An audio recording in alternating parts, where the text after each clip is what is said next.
नगर से पूछती हैं, नमोस्तु महाराज जी। हमारे जो तीर्थ क्षेत्र अन्य लोगों ने अपने में मिला लिए हैं, तो वहाँ जाकर के हम लोग नमस्कार आदि कर सकते हैं? जैसे बद्रीनाथ, तिरुपति बालाजी में हमारे नेमिनाथ भगवान हैं, तो वहाँ पर हम लोग नमस्कार कर सकते हैं? हाँ, जैन मूर्ति तो है ही वो,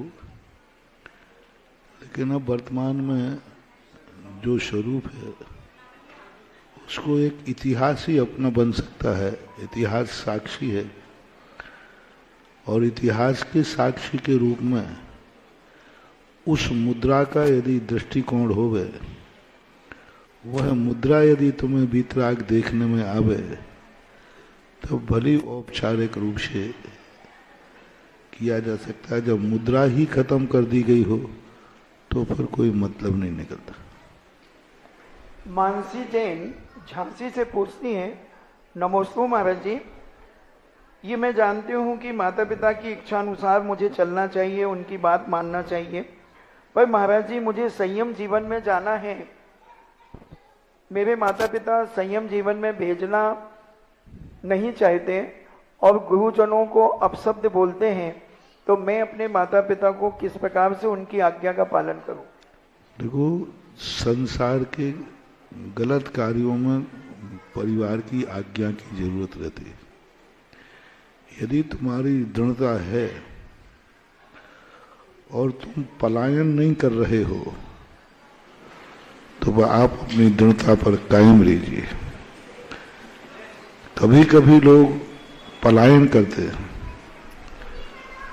घर गृहस्थी चलाते नहीं बनी तो बाबा जी बन जाओ, परिवार का पालन पोषण नहीं हुआ तो बाबा जी बन जाओ, घर का सारा परिवार उजड़ जाए फिर बाबा जी बन जाओ। दूसरा, क्रोधादि कसाय भावों से बन जाओ। आप खुद निर्णय कीजिए कि आपकी वीतरागता क्या समस्त दोषों से रहित है, कि आप सच्चे मन से मोक्ष मार्ग पर जाना चाहते हैं, आपका किसी के प्रति कोई पलायनवाद नहीं है, किसी से द्वेष नहीं है, तो आप दृढ़ता पर कायम रहिए। आपका परिवार भी आज नहीं कल तुम्हारा साथ दे देगा।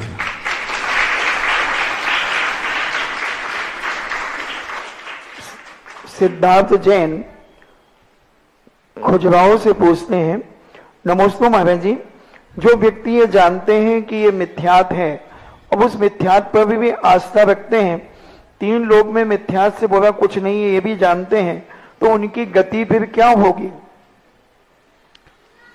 मिथ्यात से संसार बढ़ता है, मोक्ष रुकता है। मिथ्या दृष्टि भी यदि मंद कसाई है तो भवनत्रक आदि में चला जाएगा, देव पर्याय को भी प्राप्त करेगा, लेकिन ऊंचा देव नहीं बन पाएगा, ऐसा माना गया। गत्यागति कसाय पर आश्रित होती है, और कसाय यदि उसकी मंद है और मिथ्या दृष्टि है तो मोक्ष मार्गी तो नहीं है, लेकिन स्वर्गादि को प्राप्त कर सकता है। गीता जैन बाजना से पूछती हैं, नमोस्तु महाराज जी। जो विधि की अष्टायनिका करते हैं उनमें दो चतुर्दशी अगर एक साथ आ जाती हैं तो दोनों चतुर्दशी में उपवास करना चाहिए? हाँ, कायदा से तो दोनों अष्टांग का, पर जैसे कई बार 10 लाख क्षण पर 11 दिन के हो जाते हैं ना, तो अपन 10 दिन के करते के 11 के। इसी प्रकार यदि अष्टांग का में 2 तिथि पड़ गई तो आपको 9 दिन के करना पड़ेंगे, करना ही चाहिए। नितिन जैन काकरोली राजस्थान से पूछते हैं, नमोस्तु महाराज जी। जब समाज के मुख्य एवं प्रतिष्ठित सभी व्यक्तिगण मंदिर और समाज की बड़ी जिम्मेदारियों से पीछे हटने लगे तो समाज का भविष्य क्या होगा और समाज को क्या करना चाहिए? कोई व्यक्ति के पीछे हटने से समाज का भविष्य नहीं बिगड़ता है। समाज का भविष्य बिगड़ता है जो आगे बढ़ने के योग्य हैं वो आगे नहीं बढ़ते हैं। यदि कोई व्यक्ति पीछे हट रहा है तो पीछे वाले आगे आवे ना, और आगे आकर के उसकी बागडोर संभालना चाहिए।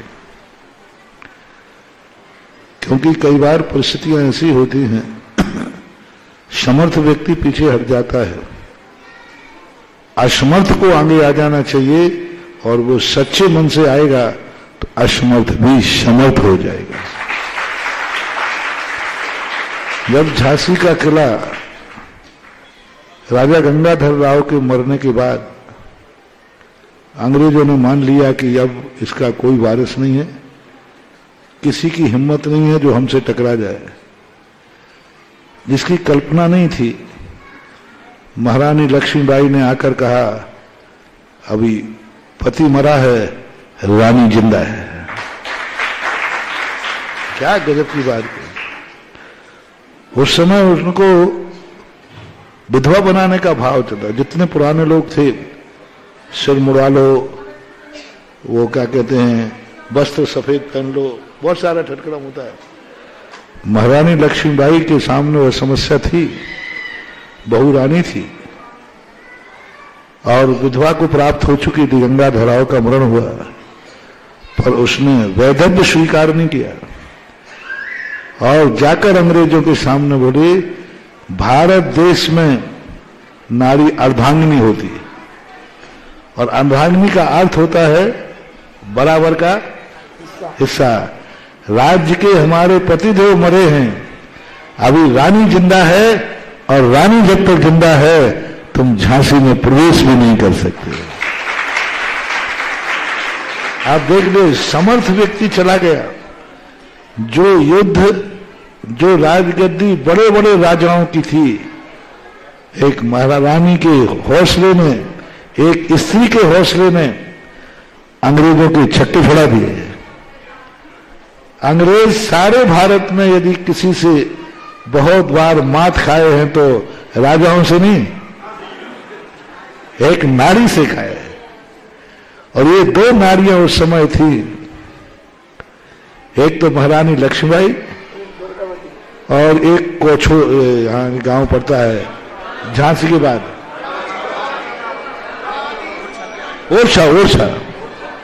ओरछा की रानी और महारानी लक्ष्मीबाई, ये दोनों इतनी जबरदस्त थी कि अंग्रेजों को लोहे के चने चबा दिए। और महारानी लक्ष्मीबाई को जब ओरछा की रानी का पता चला तो ओरछा की रानी भी बहुत वीरांगना थी। महारानी लक्ष्मीबाई ने बुलाया तो वो नहीं आई, इतनी स्वाभिमानी थी। तो महारानी लक्ष्मीबाई ने अपराध करके ओरछा रानी की बंदी बन करके और महारानी ओरछा से मिलने गई। देखो क्या तरीका, देखो राजनेताओं का कैसा होता है। अब ओरछा किसी से मिलना नहीं चाहती थी और महारानी चाहती थी कि हम एक से दो हो जाए, तो अब ओरछा रानी से कैसे मिले। तो महारानी लक्ष्मीबाई ने अपराध किया, उसकी सीमा में घुस गए और जैसे सीमा में घुसे तो लोगों ने उसको बंदी बना लिया और बंदी हथकड़ी डलवा करके और ओरछा के महल में पहुंचकर कहा, और उनके सैनिकों ने कहा ये महारानी लक्ष्मीबाई हमारी सीमा में प्रवेश करने का अपराध किया है, इसके उसमें उनको बंदी बना के लाए। तब महारानी लक्ष्मीबाई कहती है मैंने कोई अपराध नहीं किया, लेकिन अपराध मुझे करना पड़ा तुम्हारे से मिलने के लिए। तो ये कहलाती है एक हौसले। कोई समर्थ व्यक्ति चला जाए तो घबराओ मत, स्वयं समर्थ बन के सामने आ जाओ, दमदार से बेड़ा पार हो जाता है। राजीव जैन शिवरात्रि अमर पाटन से पूछते हैं, मेरे आराध्य गुरुवर के चरणों में कोटि से नमन। महाराज जी, कलह नामक दोष कैसा होता है? कलह, कलह का अर्थ होता है न उसमें सत्य की बात होती है, उसको तो बस सामने वाले से कलह करना है। कलह का अर्थ झगड़ा। गलती किसकी है किसकी नहीं है भी की नहीं है, महत उसको तो राग द्वेष करना है, आर्थ क्रोध ध्यान करना है। कलह निकृष्ट होती है।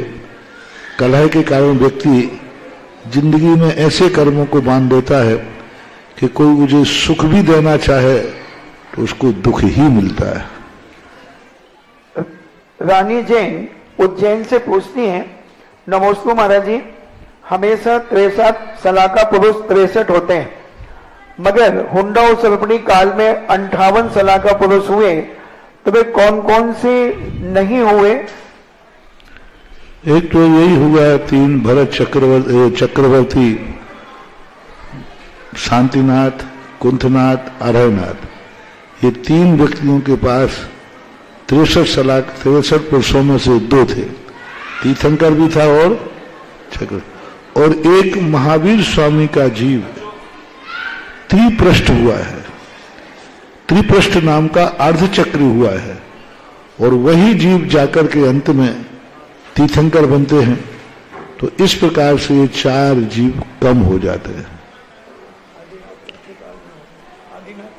हाँ, और आदिनाथ भगवान का तो काल चौथे काल में 63 सला पुरुष होते हैं, और आदिनाथ तीसरे काल में मोक्ष चले गए, तो उनको ऐसी गिनती में कम कर देते। बाकी 59 पुरुष यानी जीवों की अपेक्षा से 59 हुए हैं, 59 हुए, और काल की अपेक्षा से देखा जाए तो आदिनाथ को मिलाते हैं तो 58 हो जाते हैं। ऐसा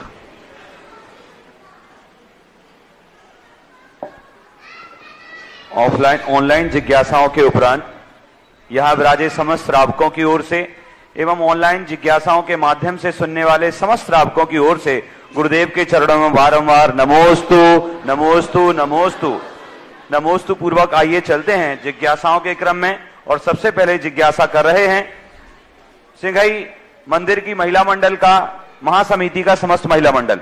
इसके बाद तैयार रहेंगे मुनि श्री निरालस सागर परिवार श्रीमती सोनम जैन पथरिया।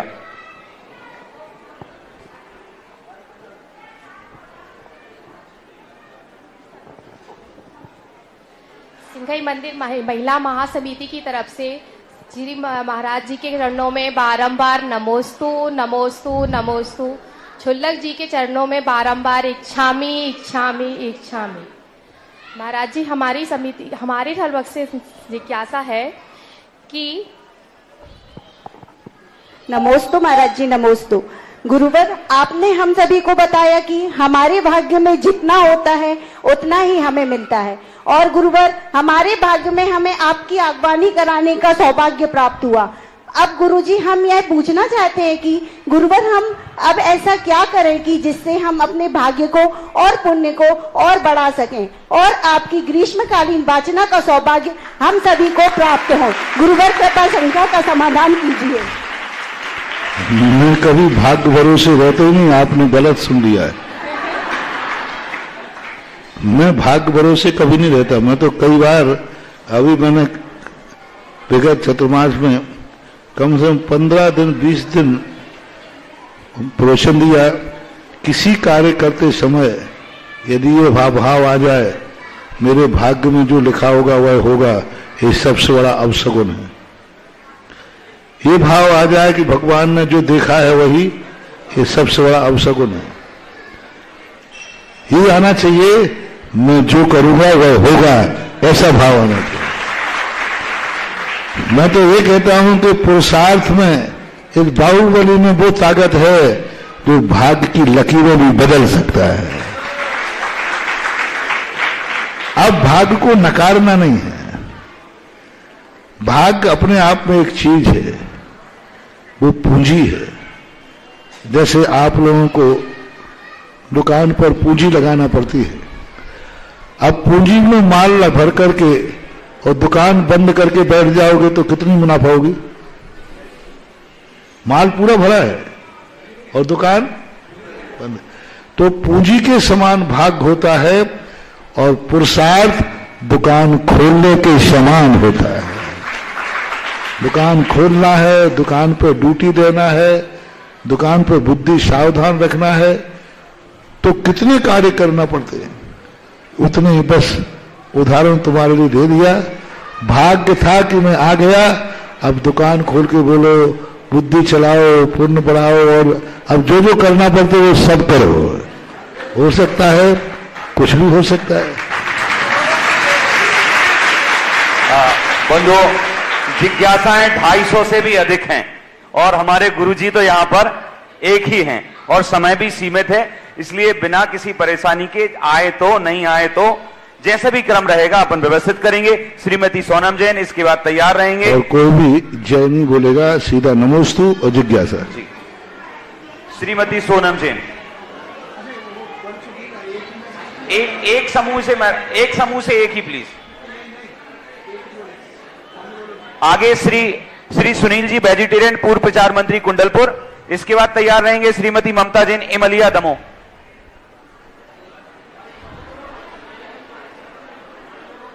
नमोस्तु महाराज जी। महाराज जी, पहले तो मैं ये कहना चाहती हूँ कि पथरिया वाले आगवानी करना चाहते हैं, हम लोगों को सौभाग्य कब प्राप्त होगा? अरे दुकान हमारा टाइम मत बिगाड़ो। सफल समय कभी नहीं मिलता, सुनो। इसे हासिल करना पड़ता है। तो ये कहाँ तक उचित है महाराज जी, हमें ये समझाइए। यदि इतना मुझे पता होता तो मैं दमोह में नहीं बैठा होता, सिद्धालय में बैठा होता।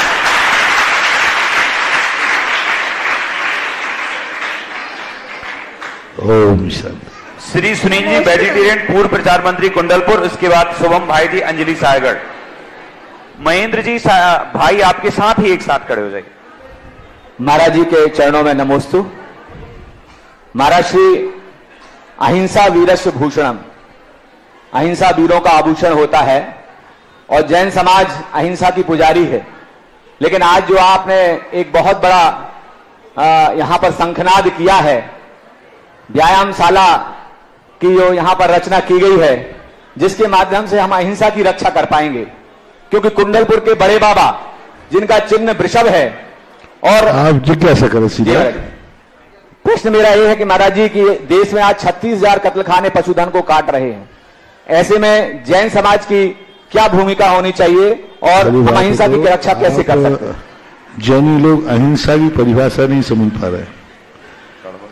अहिंसक की रक्षा करने के लिए हिंसा करना पड़े, वो भी अहिंसा है। धर्म की रक्षा के लिए मरना और मारना पड़े, वह भी अहिंसा है, वह भी धर्म है। मैंने उदाहरण दिया ना, एक मुनिराज पर शेर मारने वाला था, उसी समय वहां शुकर आ गया, उसने शेर से युद्ध किया और जम के मारा उसको, शेर मर गया, शुकर भी मर गया। बोलो, शुकर ने धर्म किया कि अधर्म किया? शेर मर गया लेकिन मुनिराज बच गए। उसका नाम शास्त्रों में लिखा है अभय दान के रूप में, धर्मात्मा के रूप में। शुकर ने शेर को मारा, 5 में स्वर्ग गया। शेर ने शुकर को मारा, 5 में नरक गया। दोनों ने एक दूसरे को मारा, तो दोनों की एक ही गति होना चाहिए। बल्कि शेर बड़ा है तो शुकर की ज्यादा दुर्गति होना चाहिए। नहीं, उसने एक मुनिराज की रक्षा की है और शेर ने मुनिराज को मारने का भाव किया है। शुकर के मारने से शेर नरक नहीं गया, शेर को मारने से शुकर स्वर्ग नहीं गया। वह मुनिराज को मारना चाह रहा था और शुकर ने मुनिराज को बचाया है, इसलिए वो भी अहिंसा है। यही तो तुम बनियों ने, जैनियों ने गलत कर दिया। अहिंसा के पुजारी, अहिंसा वीरस्य भूषणम, चोरियां पहन लो, अहिंसा वीरस्य भूषणम। तो वीर का काम क्या है? धर्म की रक्षा के लिए मर जाए और मार डाले, इसका नाम है अहिंसा वीरस्य भूषणम। बहुत अहिंसा कह करके हमारे तो अहिंसा है, और धर्म लुट रहा है तो लुट जाए, क्षेत्र लुट रहा है तो लुट जाए, महाराज पिट रहे हैं तो, महाराज मर रहे हैं तो मर जाए। अहिंसा वीरस्य भूषणम, तुम यही कहते रहना। ये रटी हुई भाषाएं कबूतरों के समान होती है। एक बार ओम शांति। देखो तुम लोग मानते नहीं हो, गलत बात है। और आगे घुसने का प्रयास क्यों करते हैं समझ में नहीं आता मुझे। क्यों ऐसी चेष्टा करते हैं? आप उम्र में बड़ी है तो इसका अर्थ है कि अनधिकृत चेष्टा करें।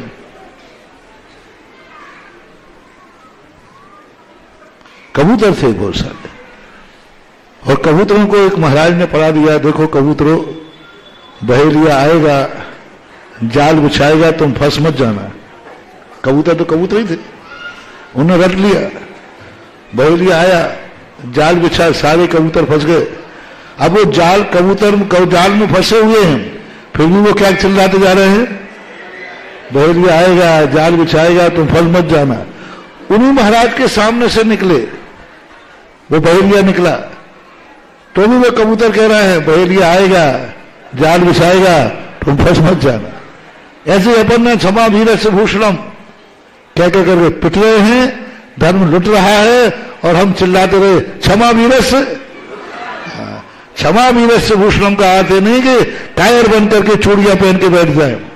क्षमा वीरस्य का अर्थ है कि धर्म की रक्षा के लिए मरना पड़े तो मर जाए, इसका नाम है क्षमा वीरस्य भूषण।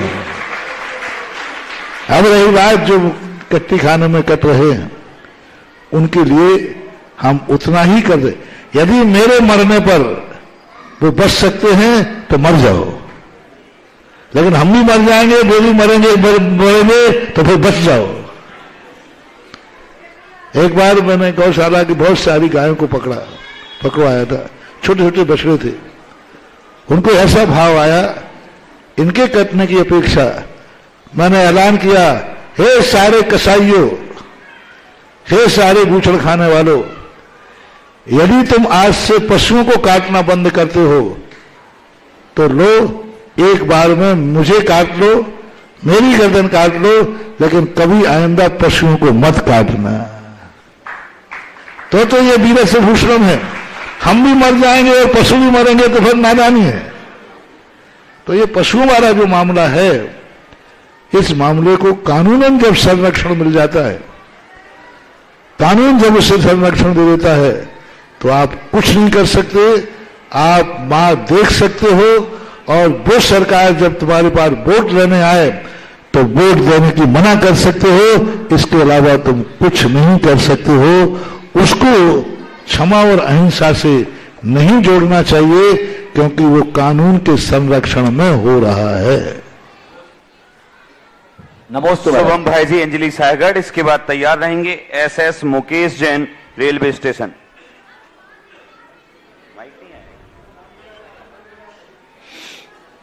पंडित अरिंजय जी से आग्रह, आप खड़े हो जाइए, माइक पहुंचाने का देखना।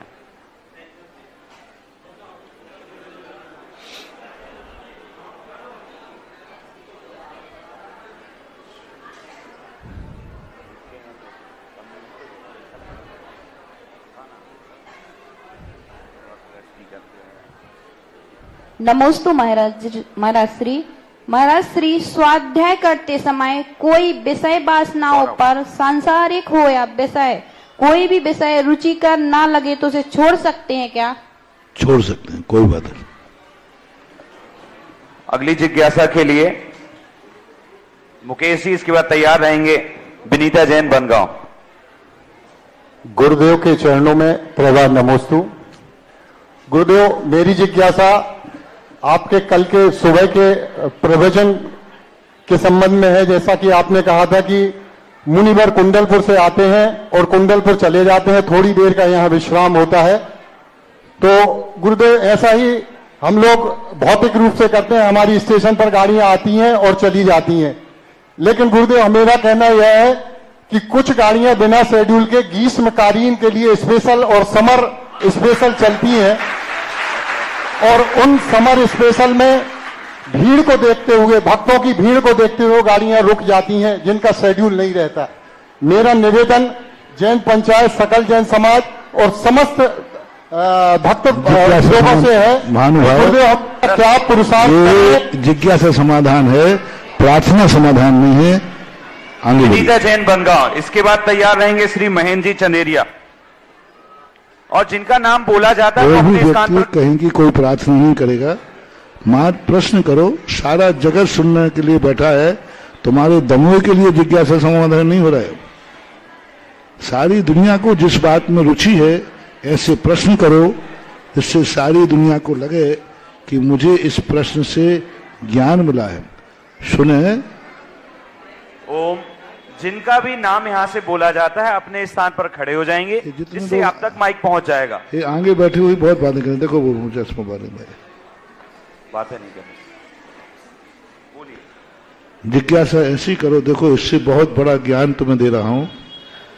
सारा विश्व इस समय टीवी पर बैठा हुआ है, सारा विश्व सुन रहा है।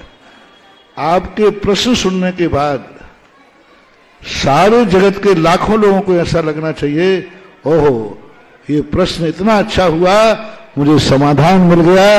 वो दुआ प्रश्न करने वाले को लगेगी। और यदि तुमने प्रश्न ऐसा कर दिया कि लोगों ने कहा ये दिमाग खाओ, इससे मेरा क्या मतलब है, इसने 2 मिनट खराब कर दिए, तो सारे लाखों लोगों की बद्दुआ तुम्हें लगेगी कि तुम प्रश्न करने लायक भी बुद्धि नहीं बचेगी। प्रश्न करते समय ये सोचना चाहिए कि इस मेरे प्रश्न से कितने लोगों को रुचि आएगी। मेरे प्रश्न सुनने से, मेरे प्रश्न करने से मात दमोह के लोग तालियां बजाएंगे और पथरिया के लोग कहेंगे कहां का प्रश्न कर दिया है।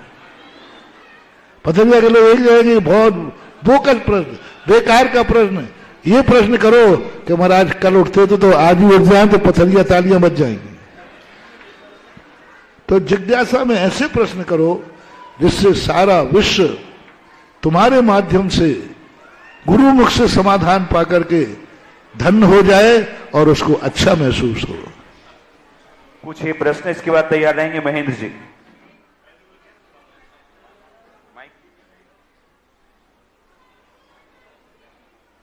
मेरे इष्ट गुरुदेव के चरणों में कई बार नमोस्तु नमोस्तु नमोस्तु। महाराज जी, मेरी जिज्ञासा यह है कि हमारे इष्ट गुरुदेव जब हमारे नगर में पधारें तो हम ऐसा क्या प्रयास करें कि उनका अधिक से अधिक सानिध्य मिल सके। ओम शांति। चलिए आगे चलिए। श्री महेंद्र जी इसके बाद तैयार रहेंगे। श्री ऐसे महेंद्र जी प्रश्नों पर इष्ट लगा दिया जाए। इसके बाद तैयार रहेंगे श्री महेंद्र जी मुंशी, अध्यक्ष श्री चौधरी मंदिर। गुरुदेव के चरणों में बारंबार नमोस्तु नमोस्तु नमोस्तु। गुरुदेव, त्रस्त जीवों की विराधना ना हो, इसके त्रस्त जीवों की विराधना ना हो इसके लिए पानी छानने की क्रिया का हम पालन करते हैं, लेकिन धार्मिक क्षेत्रों में, मंदिरों में और घरों में नल की टोंटी में छन्नी लगा दी जाती है, जबकि बिलछानी नहीं डाली जाती और वो जीव उसी में मर करके माने उसी में छन्नी के साथ सूख जाते हैं और वो मरण को प्राप्त होते हैं। यह क्रिया कितनी उचित है महाराज जी, मार्गदर्शन करें। बहुत अच्छा प्रश्न है। देखो, जीव अपन लोग छानते हैं जीव को बचाने के लिए। हमारे दर्शन में छानने का उतना महत्व नहीं है जितना बिलछानी का है। बिलछानी यानी जीवों को बचाना। लेकिन जब जीवों को बचाना संभव ही नहीं है नल आदि से, तो भी पानी छानना चाहिए। जीव मरेगा तो सही, लेकिन भक्षण से बच जाओगे। एक चींटी पैर से मर गई और एक ने चींटी खा ली, समझना। एक व्यक्ति से पैर से चींटी मर गई और एक व्यक्ति ने उस चींटी को खा लिया, दोनों में सबसे बड़ा दोष किसको है? बोलो ना, खाने वाले। तो कम से कम नल के पानी से जीव मर तो गया, लेकिन मांस भक्षण का दोष बच गया कि मांस खाने से तुम बच गए। यदि वो छन्नी नहीं लगाते तो जीव तो मरते ही और खाने का दोष और आता। तो नल के पानी में भी छन्नी लगाने से हिंसा तो होगी, लेकिन मांस भक्षण से बच जाओगे। इसलिए कैसे भी हो पानी छानना ही चाहिए। महेंद्र जी मुंशी, इसके बाद तैयार रहेंगे कांच मंदिर पाठशाला के समस्त बच्चे। बड़े बाबा निराली शान कुंडलपुर है तेरा और जम्मी से आसमां तक दास्ता मशहूर है तेरा। तो किसी उतरत का ये भगवान करिश्मा देखता हूं मैं कि फूल के गुंचे गुंचे में दमकता नूर है तेरा, दमकता नूर है तेरा। महाराज जी, मेरी जिज्ञासा ये है कि अपन जो सहस्त्रकूट जिनाले बनाते हैं उनमें 1008 प्रतिमाएं रखते हैं, श्रावकगणों के द्वारा रखवाई जाती हैं, और उन मूर्तियों का अपन यदि प्रक्षाल वगैरह नहीं करते हैं तो उसका दोष क्या श्रावकगण को भी लगता है? कौन से शास्त्र में लिखा है कि मूर्ति का अभिषेक होना चाहिए? कहाँ लिखा है? हमने तो नहीं पढ़ा। प्रक्षाल वगैरह ऐसा तुम लोग करते हो, यही तो सबसे बड़ा पाप करते हो। मूर्ति का प्रतिदिन अभिषेक होना चाहिए, ये किसी शास्त्र में नहीं लिखा, और आप करते हो, ये आपका दोष है ही नहीं शास्त्र में कि मूर्ति का अभिषेक होना चाहिए। शास्त्र में ये लिखा है श्रावक को प्रतिदिन अभिषेक करना चाहिए, श्रावक को करना चाहिए, मूर्ति का होना चाहिए। ऐसा यदि ऐसा लिखा होता तो मानस्तंभ का, ऐसा लिखा होता तो गोमटेश, कितनी मूर्तियां हैं मंदिरों में जिनका प्रतिदिन अभिषेक नहीं हो पाता, कहीं नहीं महानुभाव। यही तो अपनी सबसे बड़ी भूल है। लोग कहते हैं अरे भैया मंदिर में भगवान का अभिषेक तो होना ही चाहिए, आज किसी ने अभिषेक ही नहीं बैठा है, भगवान बिना नहाए बैठे हैं। अरे बिना नहाए बैठे हैं तो कौन सी उनको अशुद्धि हो रही है? कौन से वो पाखाना गए थे? कौन से अरे उनका चेला मुनिराज ही जिंदगी भर नहीं नहाता है, वो नहीं नहाएंगे तो क्या फर्क पड़ता है?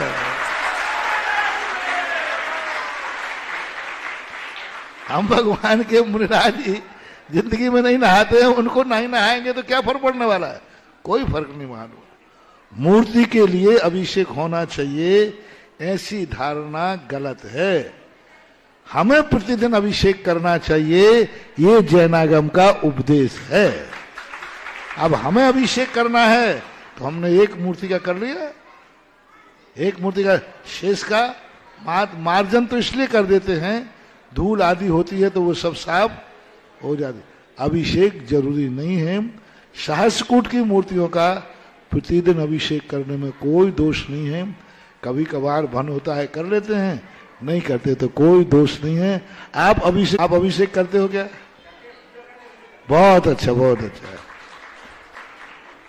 कांच मंदिर के बच्चे एवं उनकी शिक्षिका श्रीमती दीप्ति जी एवं उसके बाद तैयार रहेंगी श्रीमती मंजू सिंघई दलपतपुर।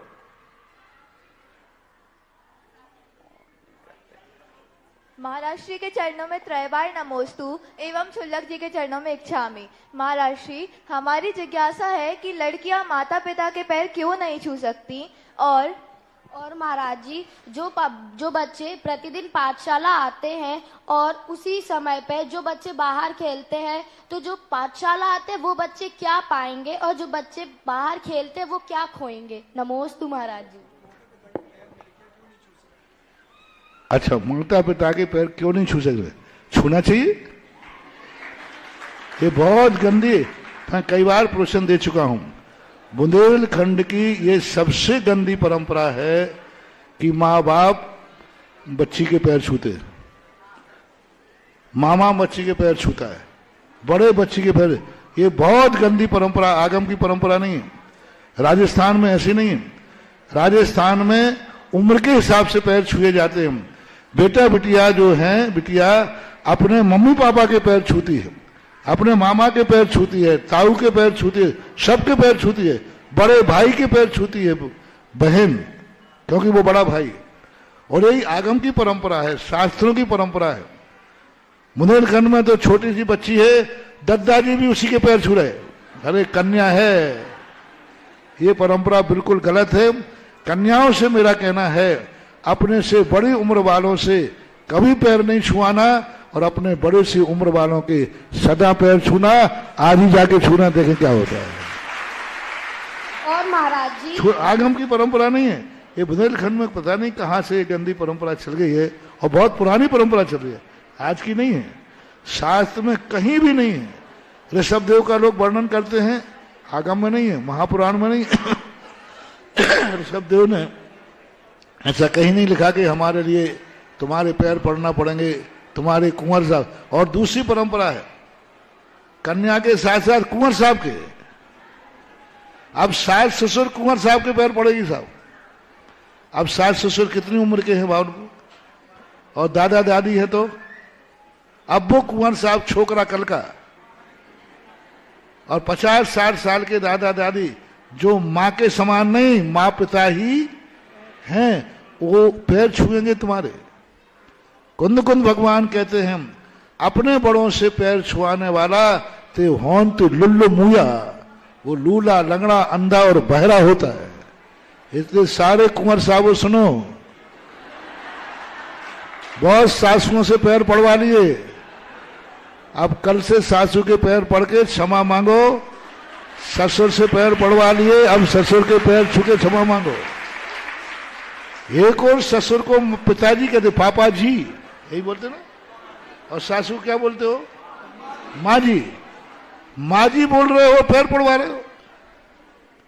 पापा जी बोल रहे हो, पैर पड़वा रहे हो। इसलिए चाहे कुंवर साहब हो चाहे बेटी हो, अपने से बड़ी उम्र वालों से कभी व्यवहार में लोक नाते के कारण पैर नहीं छुआना चाहिए। हाँ, यदि तुम मुनिराज बन जाओ तो फिर जरूर तुम्हारा बाप तुम्हारे पैर छुएगा और कंधों तक लेगा, फिर कोई बाधा नहीं है, क्योंकि तुम पद पे किस पे चले गए। तो धार्मिक पद अलग चीज है, सांसारिक पदों में। बेटा का बहुत अच्छा प्रश्न किया। सब बच्चियों को अपने माँ बाप के पैर छूना है, उनसे नहीं छुआना है। सारे कुंवर साहबों को सास ससुर के पैर छूना है, उनसे नहीं छुआना है। महाराज जी श्री एक ग्रुप से एक संख्या रहेगी। जो बाहर रहते हैं, देखो जो पाठशाला में बच्चे पढ़ते हैं और जो बाहर खेलते कूदते हैं, वो इतना बड़ा दोष कर रहे हैं। पाठशाला के समय बच्चा यदि बाहर कूद रहा है तो उसे ज्ञानावरणी कर्म का बंध होगा, एक। दूसरा, उसके जीवन में कभी ना कभी ऐसा कोई महान दोष आएगा जिसको बचाने वाला कोई नहीं मिलेगा। कोई ऐसा फंसेगा वो जिसको कोई छुड़ाने वाला नहीं मिलेगा। ऐसे गलत कार्यों में फंस जाएगा, कोई जमानत लेने वाला नहीं मिलेगा। क्योंकि जिस समय बच्चों को पाठशाला पढ़ाई जा रही थी, उस समय बच्चा टीवी पर बैठा था, खेल कूद कर रहा था। उस समय नकारात्मक एनर्जी, अभिषेक के समय सबसे ज्यादा पुरुषों को अशुभ कर्म का बंध होता है। कई बार मैं बता दूंगा, पाठशाला के समय जो तुम्हारे मंदिर में पाठशाला चल रही हो और आपका बालक सो रहा हो, टीवी देख रहा हो, खेल कूद कर रहा हो, सबसे ज्यादा उसे ज्ञानावरणी कर्म का बंध होता है और उसके जीवन में ऐसी स्थिति बनती है। पाठशाला तुम्हारे लिए खोली, बच्चों के लिए, और तुम्हारा बच्चा नहीं आ रहा है तो बहुत बड़ा दोष है।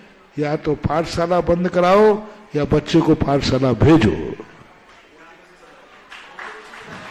श्री मंजू जी सिंघई दलपतपुर, इसके बाद तैयार रहेंगे श्री सौरभ जी लहरी।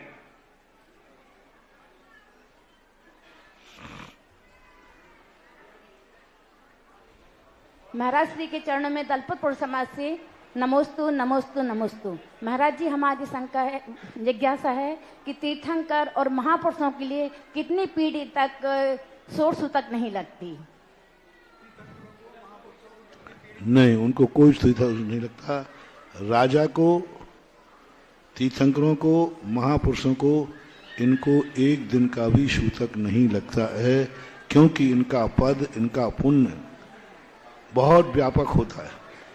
इनका राग भाव परिवार से ही नहीं होता है, पूरी प्रजा से होता है।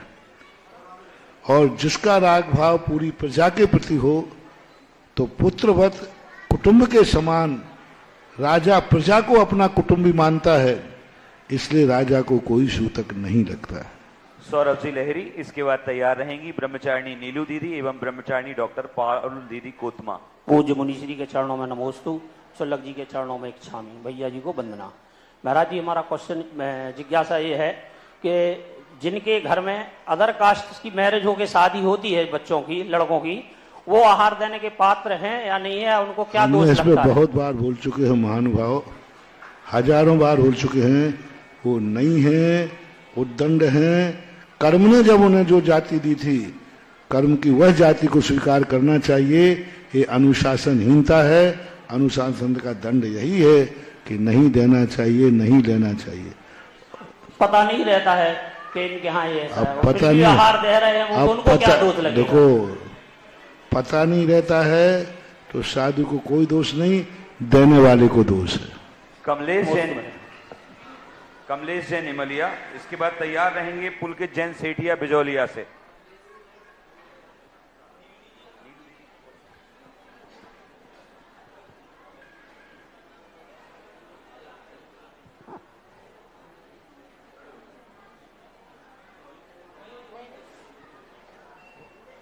पूज्य मुनीष जी के चरणों में बारंबार नमोस्तु।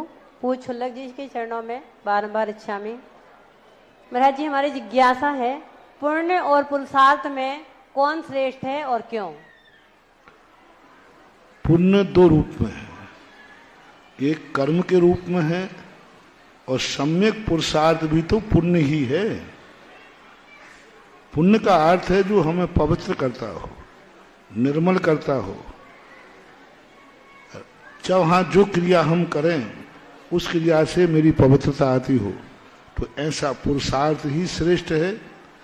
अब बंधा हुआ जो कर्म है वो दो रूप में आता है, पापानुबंधी और पुण्यानुबंधी।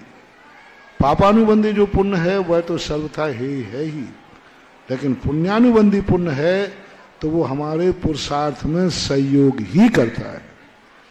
पुण्य एक पुरुषार्थ में बाधक बनता है और एक साधक बनता है। ऐसा पुण्य है जैसे मान लीजिए कोई शरीर में निरोगता है और हमारा पुरुषार्थ धर्म का है तो वो हमें धर्म करने की ताकत देगा। और यदि हमारा पापानुबंधी पुण्य है तो हम पुण्य करना चाह रहे हैं लेकिन पुण्य आकर के बाधक बन जाएगा और हमारे परिणामों को बिगाड़ देगा। पुण्य क्रिया में हमारे परिणाम बिगाड़ देंगे, तो वो पुण्य कर्म हमारे लिए बाधा डाल रहा है। और कभी कभी पुण्य हम करना चाहते हैं लेकिन हमारा पुण्य साथ देता है, इसलिए अच्छा पुरुषार्थ ही श्रेष्ठ है, ऐसा मानना चाहिए। पुलकित जैन बिजौलिया से। इसके बाद तैयार रहेंगे कमलेश जैन इमलिया दमोह। नमोस्तु महाराज जी। महाराज जी, कल अक्षय तृतीया है और कई मंदिरों में अक्षय तृतीया पर गन्ने का रस पिलाया जाता है, तो महाराज जी ये उचित है या नहीं, और हम इसको कैसे मना सकते हैं? अक्षय तृतीया सबसे बड़ी एक इतनी बड़ी चीज है, जिस अक्षय तृतीया के दिन मुनराज को आहार दान का प्रवर्तन हुआ था। उस दिन इस युग के प्रथम बार भगवान ऋषभदेव को आहार मिला था। तो आहार दान का सबसे बड़ा उपलब्धि यही है कि सब लोग जहां अपने अपने घरों में रहें, उस दिन स्वयं भोजन पानी जब तक मुनियों के आहार ना हो जाए तब तक भोजन पानी नहीं करना, यह सबसे बड़ी अक्षय तृतीया है कि संसार में। और जहां मुनिराज नहीं है वहां एक सामान्य बेला अपन को मालूम है कि मुनिराज आहार को कब उठते हैं, सामान्यतः 9:30-10 के बीच में, सामान्यतः ये है। तो नियम ले लेना कर अक्षय तृतीया है 10 बजे के पहले हम भोजन नहीं करेंगे। जब मुनिराजों का आहार हो जाएगा तब हम भोजन करेंगे।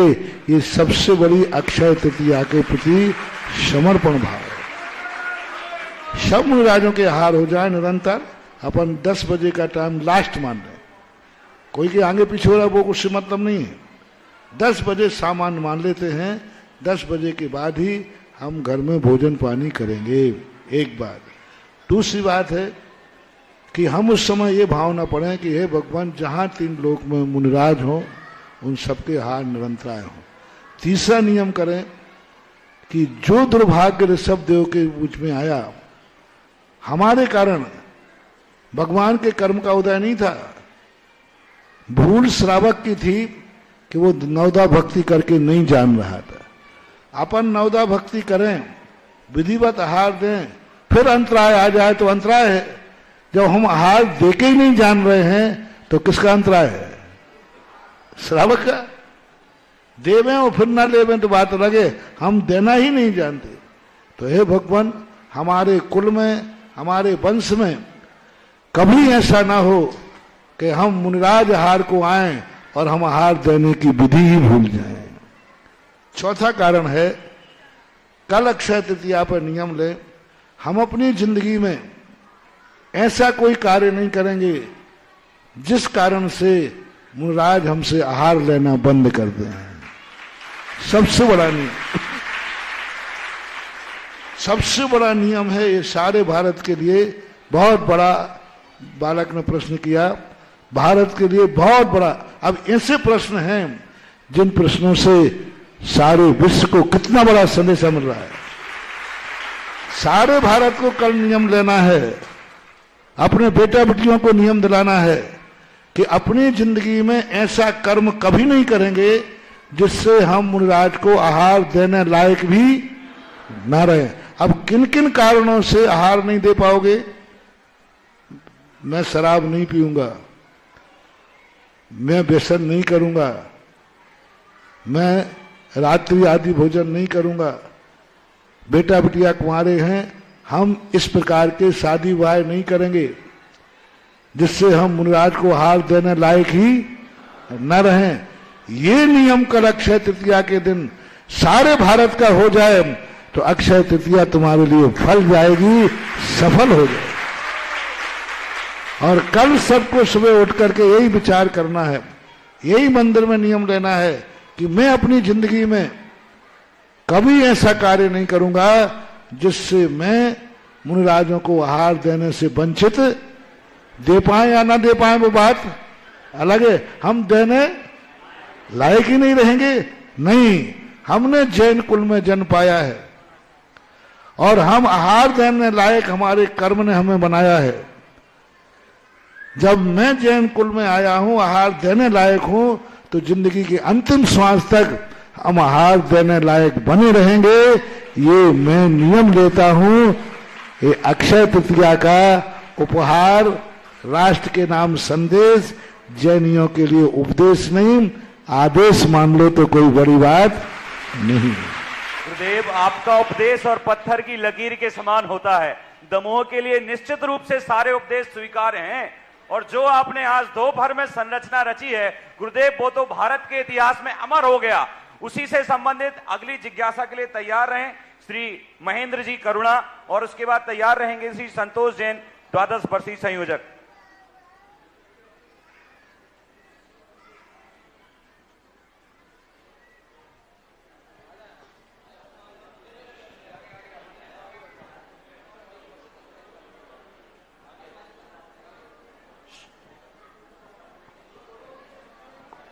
गुरु जी के चरणों में त्रैबार नमोस्तु निवेदित करता हूं और छुल्लक जी के चरणों में इच्छामि।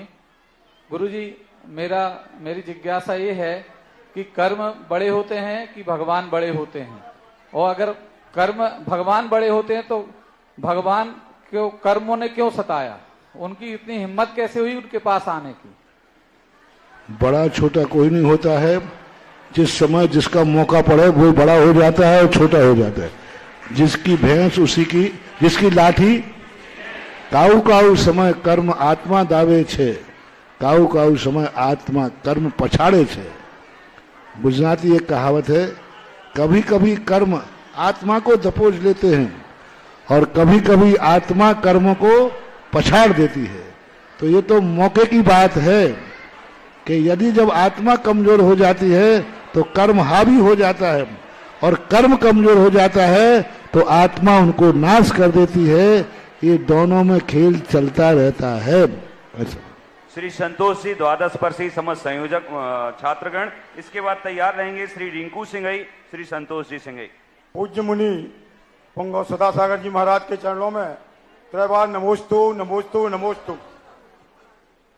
प्रभु तो मौन रहते हैं, ओम ओम ओम ओम। वासता भी है।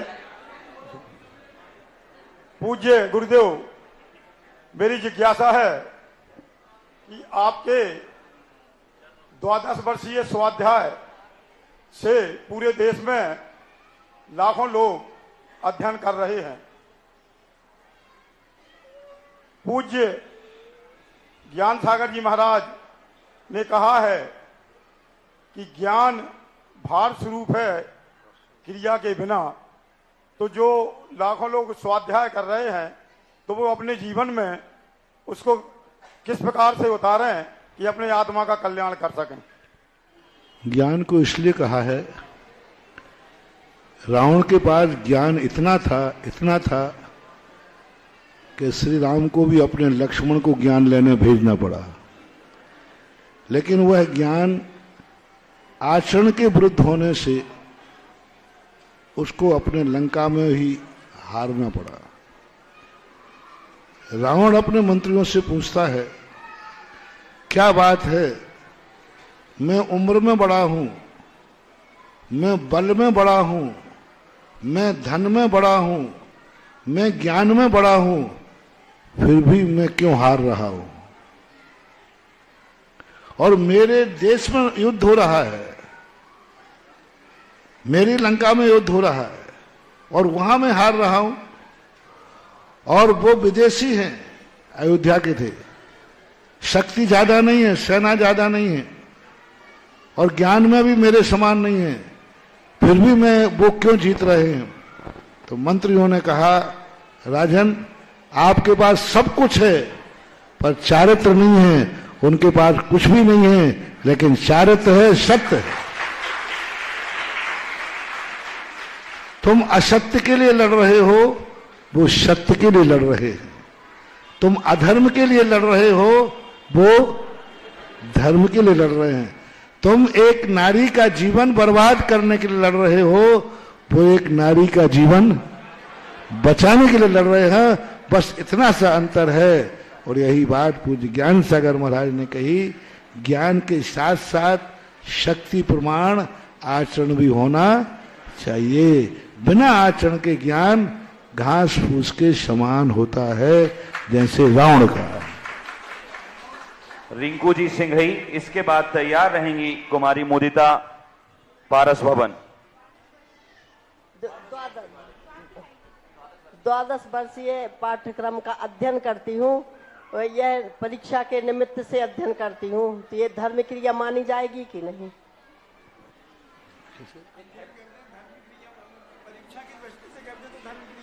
हाँ, धर्म क्रिया मानी जाएगी। कम से कम परीक्षा के बहाने पढ़ लेते हो, इसलिए परीक्षा भी धर्म की कोटि में आ जाता है। रिंकू जी सिंघई, इसके बाद प्रश्न पूछेंगी मुदिता जैन। रिंकू कहाँ है? श्री सुधीर जी सिंघई।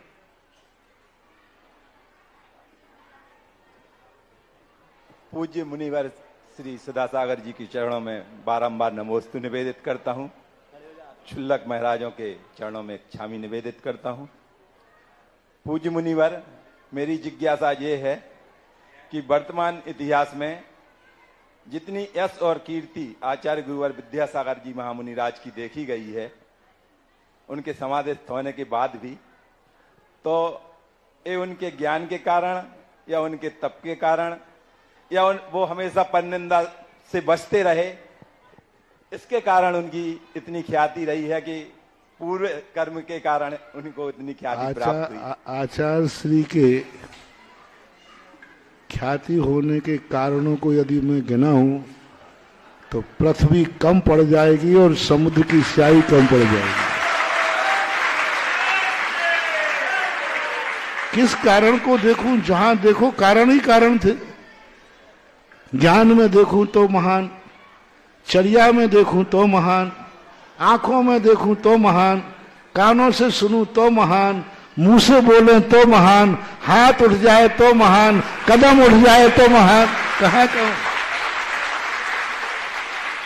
हाथ उठ जाए, आंख उठ जाए, कदम उठ जाए, अब कहाँ कहे उनके। जहां देखो यहां वहां, जहां तहां, जहां देखो वहां गुरु के गुण ही गुण दिखते। एक कारण नहीं, कितने गुण थे, अपन किस तरफ देखें। उनकी चर्या, उनका आचरण, उनका सोच, उनका विचार देखो कितने थे। जैन साधु थे, धार्मिक साधु थे, और राष्ट्र को सुधारने का, दुनिया को सुधारने का उनके मन में विकल्प था। तो ऐसे सर्वोदयी हमारे आचार्य थे, सर्वोदयी उनके गुण थे और सर्वोदयी उनका आचरण था। यही उनके जीवन का आज नहीं, जब तक इस पंचम काल में धर्म रहेगा, पूज्य गुरुदेव अमर रहेंगे, उनका नाम रहेगा। गुरुदेव आचार्य श्री का नाम आया। आज कुंद स्वामी 2000 वर्ष के बाद भी आज भी उनकी ख्याति है।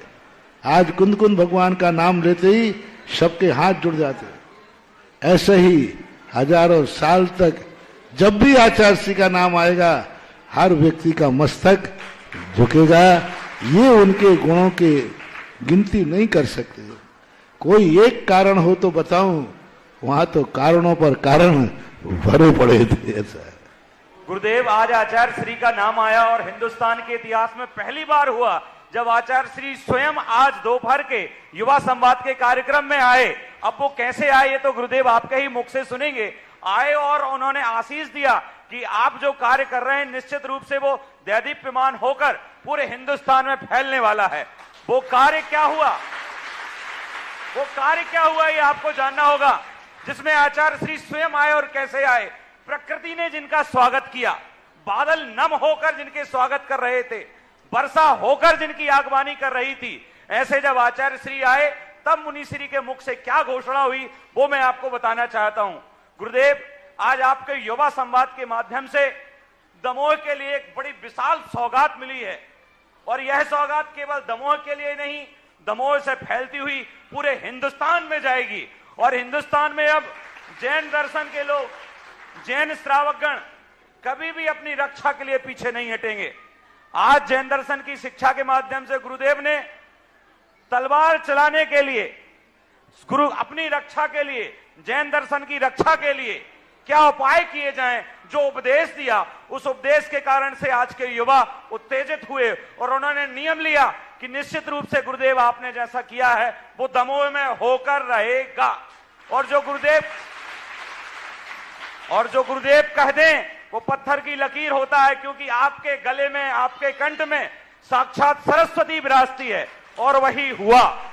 बंधुओं, आज गुरुदेव के मुखारविंद से, सभी की समिति की सहमति से आज विद्या सुधा व्यायामशाला के घोषणा दोपहर में हुई थी, जिस घोषणा में प्रारूप बना महामहिम, उपमहामहिम और परम श्रोमणी संरक्षक आदि, जिसमें परम श्रोमणी संरक्षक के रूप में जितने लोगों ने अपने नाम दिए हैं, मैं उनके नामों की घोषणा कर रहा हूं। वो यहां आएंगे। सम्माननीय श्री तरुण जैन, विजय श्री आयरन। देखो, एक ऐसा आयाम मध्याह्न में हुआ कि आज युवाओं के लिए ऋषभ देव ने 6 उपदेश दिए थे।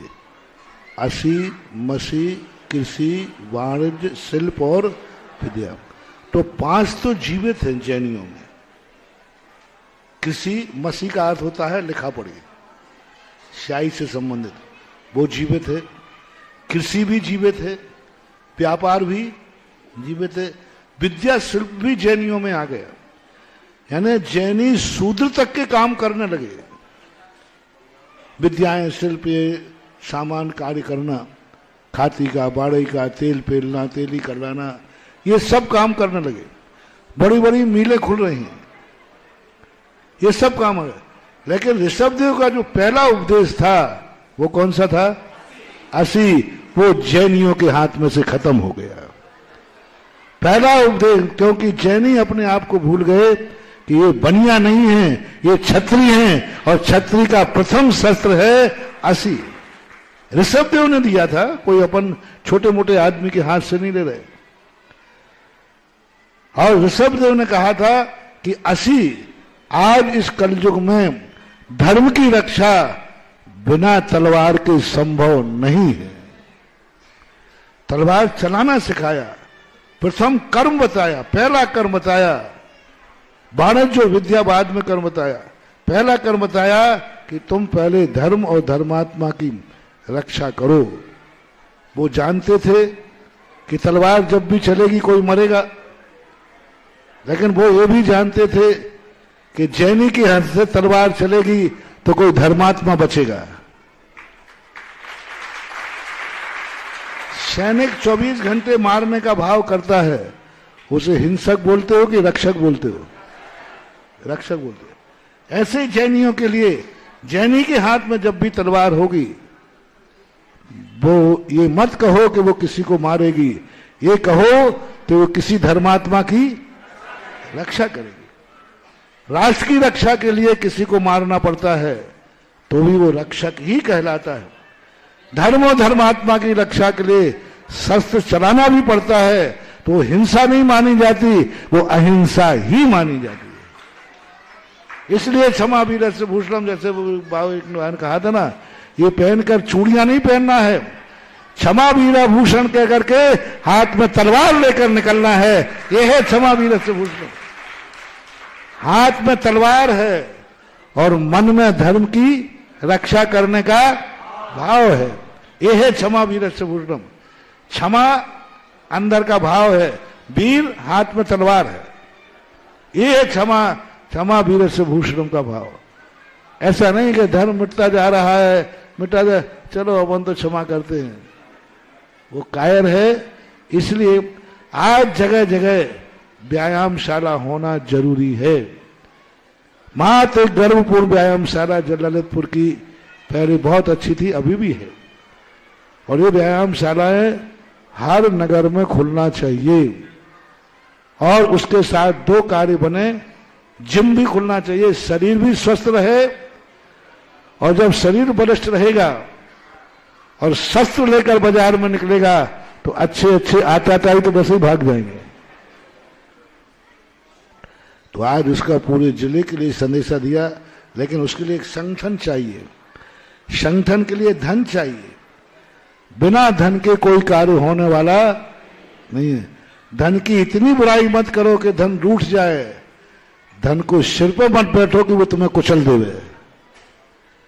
धन को एक साधन बनाओ, और उस धन के माध्यम से एक जो सदस्यता की बात कही, 2 दिन के अंदर 108 सदस्य तुम्हें बनाना है कम से कम। अधिकतम 1008 करो तो कोई बाधा नहीं है। और फिर इस व्यायामशाला की शुरुआत दमोह से हो रही है और अभाना आदि में भी होगी। उसके लिए कुछ लोगों ने अपनी भावनाएं, महामहिम चाहिए कोई ऐसा जो ये आदिनाथ के प्रथम उपदेश की रक्षा करने का महामहिम बने, और वो पूरे, और इतना अच्छा महामहिम है कि अभी वो जिले का कहलाएगा, और यदि बढ़ता गया तो पूरे भारत का महामहिम बन जाएगा। तो ऐसे महामहिम और 3-4 पद निर्धारित किए गए हैं, उनके लिए आप बोलिए।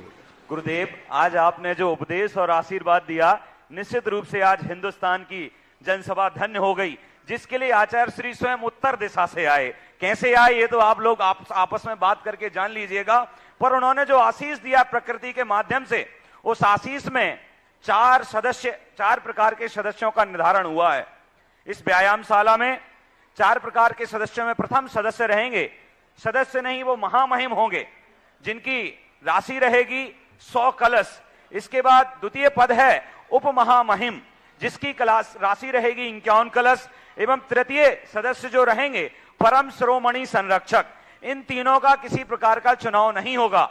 और गुरुदेव, आपने कहा, आचार्य श्री ने आके समर्थन दिया, प्रकृति ने स्वागत किया, और एक साथ 1 नहीं 2 नहीं कई शिरोमणि संरक्षक सदस्य यहाँ पर आए और स्वीकृति दी। 10 वर्ष का 10 वर्ष में दे। और ये राशि जो 100 कलश की है, 51 कलश की है, 21 कलश की देनी है, या 108 सदस्य हमें 101 कलश के माध्यम से बनानी है। ये राशि आप 1 वर्ष में से लेकर 10 वर्ष तक कभी भी जमा कर सकते हैं, यानी किस्तें बना करके भी कर सकते हैं। इसकी एंड लाइन रहेगी 10 वर्ष। 60 सदस्य गुरुदेव आपने कहा, और 60 सदस्यों के नाम आ गए।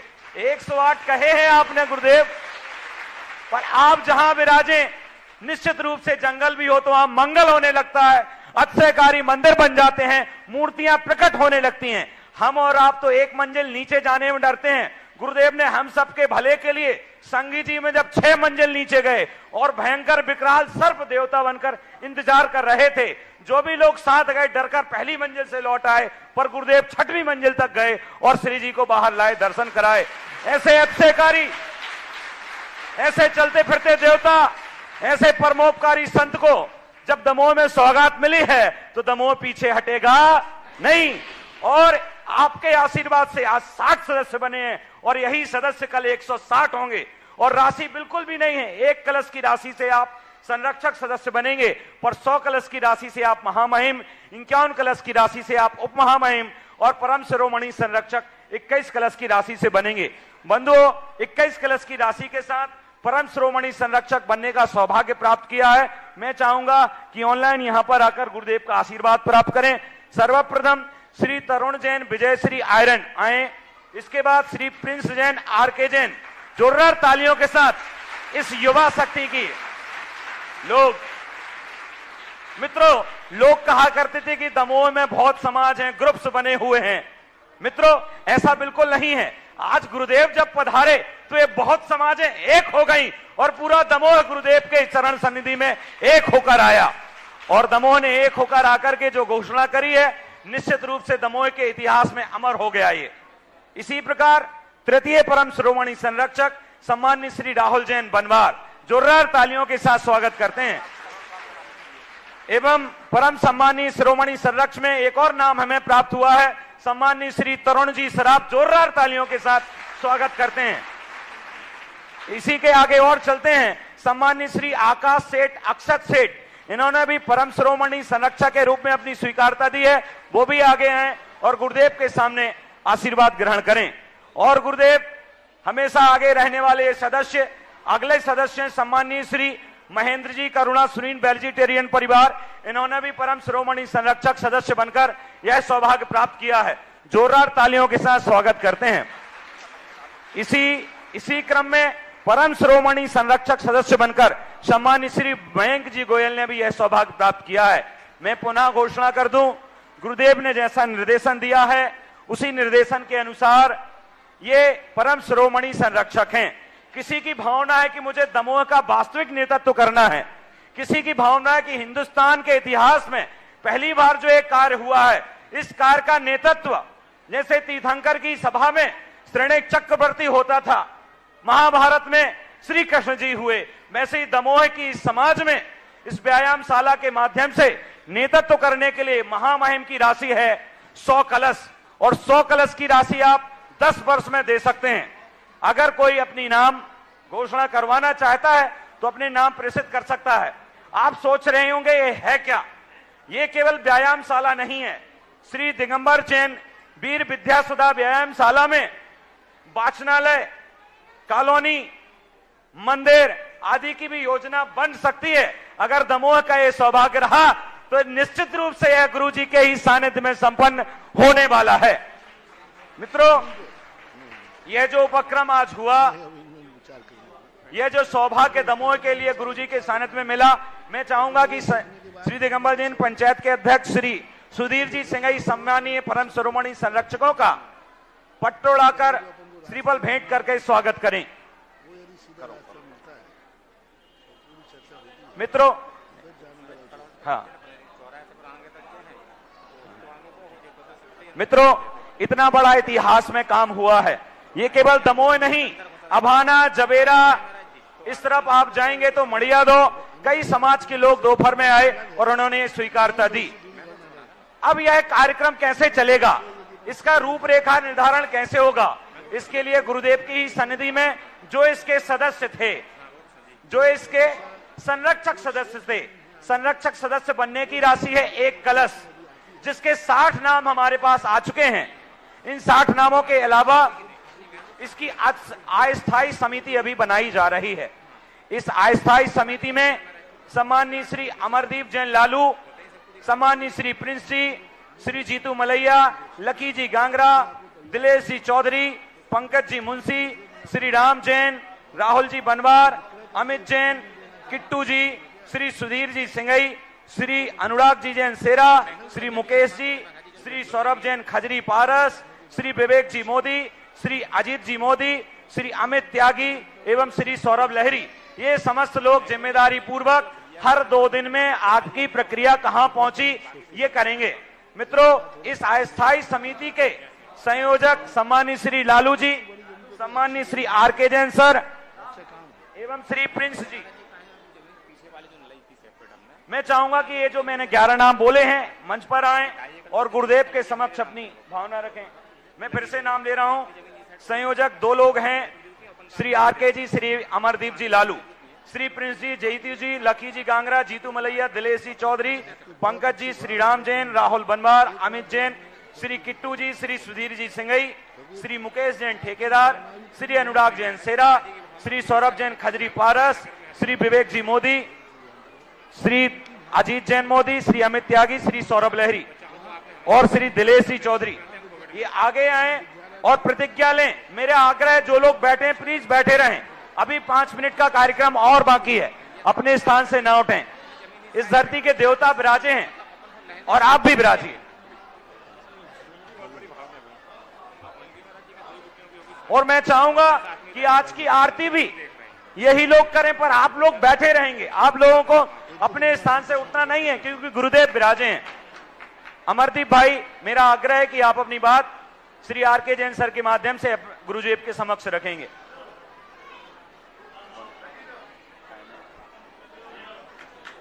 मेरा तरुण जी से आग्रह है कि वो अपना नाम मुझे ये बताएं कि महामहिम, उप महामहिम या परम शिरोमणि संरक्षक।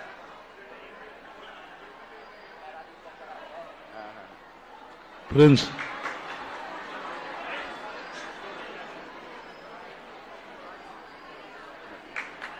आप लोग सभी बैठे रहें, आरती के बाद छुल्लक जी के प्रवचन भी होंगे, इसलिए उठे ना। और निश्चित रूप से आपकी क्या भावना है, श्री राम भाई चाहिए आप। गुरुदेव, दोपहर में केवल 26 नाम थे और 1 घंटे के अंदर 1 कलश की राशि के साथ ये नाम हो गए 66। और निश्चित रूप से आपने तो कहा था 2 दिन में 108 चाहिए, ये दमोह जैन समाज है, कल के कल आपको 108 सदस्य मिलने वाले हैं। गुरुदेव, बस यही आशा है कि आगे तक आप चलते रहें। और हाँ, श्री सौरभ जैन, रूपचंद जी जैन ने भी यह सदस्यता ग्रहण की है। मैं चाहूंगा उन 66 नामों की लिस्ट मुझे दे दीजिए। अच्छा, मैं अनाउंस कर दूं। यहां से चालू होंगे। हाँ, ठीक। श्री मंटू मलैया, श्री राजा जैन बरेड़ा, श्री सलील जी लहरी मंटू, सोलभ बजाज, श्री मयंक जी भेड़ावाल, शुभम जैन, आशीष जी उस्ताद, सोनू जी मोनू गांगरा, सौरभ लहरी, शैलेंद्र जी सिंगई, तन्मय जैन, ऋतिक जैन, उत्कर्ष जैन, विजयश्री, निकेत जैन, मेहुल जैन, मुकेश जैन, संजय गांगरा, सिद्धार्थ गांगरा, सचिन लकी गांगरा, सोमिल सिंघई, राकेश जैन नेमीनगर अभाना, अक्षय जैन अक्षय बेटिया, सौरभ जैन भारिल दमोह, विवेक जैन मोदी, श्रेयांश जैन सिद्धार्थ जैन पदरिया, नयनदीप जैन, आर्जव जैन, अंकित मलैया, विकल्प जैन, पंकज मलैया, सुनील बड़े राय, पूर्व मलैया, संस्कार नायक, अक्षय जैन फुटेरा वाले, पराग जैन बड़ा गांव वाले, दीपक कुमार जैन मासाब नेमीनगर, पुष्य मित्र जैन वैशाली नगर, राम जैन, श्री अमरदीप जैन, सचिन जैन टोरा तारा, आशीष अमित महावीर, अनुराग बजाज, नीलेश जैन इमलीवाला, प्रासुक जैन विजय स्पोर्ट्स, देव जैन संदीप किराना, चिराग जैन मयूर, समग्र जैन कंचन, प्रशांत सौरभ जैन, अमन जैन भेड़ावाले, श्रेयांश जैन प्रिंस, सत्यम जैन सुनील जैन नेमीनगर, अंकित जैन सुमेर चंद जैन नेमीनगर, अक्षय जैन नेमीनगर, श्री अमित जी त्यागी नसिया मंदिर, श्री रितेश गांगरा, श्री पिचू, श्री पीयूष जैन अन्नपूर्णा, श्री विजय जैन बिज्जू, श्री बाहुबली जैन अभाना एवं कुछ नाम मुझे अभी प्राप्त, श्री पारस जैन। ये इस प्रकार से 70 नाम हमारे पास आए। श्री जिनेन्द्र जैन मंडला, इस प्रकार से 71 नाम आज हुए, जिसके लिए श्री पारस जैन, रूपचंद जैन, जिसके लिए साक्षात आचार्य श्री ने आकर दोपहर में आशीर्वाद दिया और आचार्य श्री के आशीर्वाद मिले और दमोह के युवा लोग पीछे रह जाएं, ये संभव नहीं था।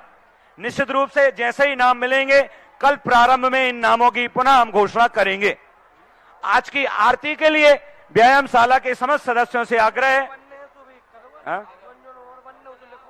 जिसको भी अभी नाम प्रेषित करना है नाम प्रेषित कर दें। कल आपके नामों की घोषणा पुनः लाइव के कार्यक्रम में किया जाएगा। मेरा आग्रह है कि समस्त व्यायामशाला के संयोजक आदि यहां आए और गुरुदेव की आरती करें।